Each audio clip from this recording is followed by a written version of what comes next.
Now, even the simplest of infections could kill you, as medicine is thrown 200 years in reverse. That's the bleak warning from the Chief Medical Officer, who has compared the catastrophic threat of antibiotic-resistant bugs to international terrorism. Dame Sally Davies called for urgent action to develop new drugs before minor infections become untreatable. Our science editor, Tom Clarke, reports.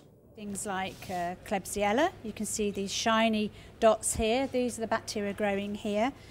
Professor Laura Piddock spends her time trying to find new ways to kill bacteria. In her lab at the University of Birmingham are some of the nastiest bugs known to medicine. And for a long time, she and her colleagues have been warning how they're only getting nastier. The majority of hard-to-treat infections now are caused by gram-negative bacteria, like these. They kill around 5,000 people in our hospitals every year, and in half those cases, the bacteria are resistant to antibiotics.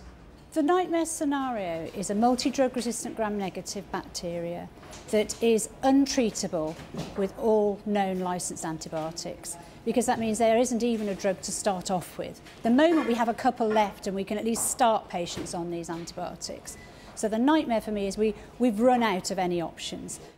Now Britain's top doctor is warning that if antibiotic resistance isn't made a top priority, medicine will take a giant leap backwards. I recently had a minor operation on my wrist, got no infection and was fine. But in 20 years' time, if I had that operation or a replacement hip and I got an infection, it might well not be treatable. If it gets into my blood, I could die. We could be back where we were at the beginning of the 19th century with untreatable infections and a high death rate. It's not just lethal gram-negative hospital infections.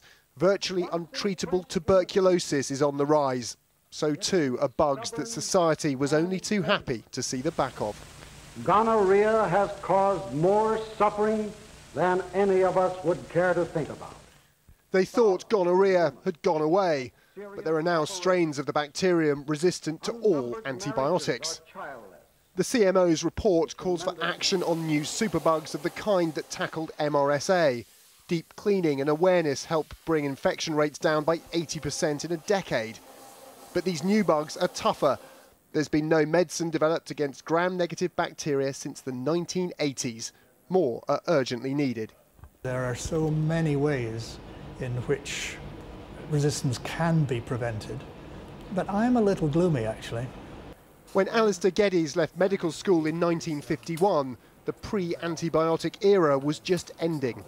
It may have lessons for us now. More isolation facilities in general hospitals. So if a patient does develop a particularly nasty infection caused by a multi-resistant bacterium, get them out of the ward and get them into isolation. The Department of Health says it will publish an action plan within weeks, but it's not clear if it will come with new funds to bridge the gap between basic research labs and drug companies, so far unwilling to commit the cash for much needed antibiotics of the future.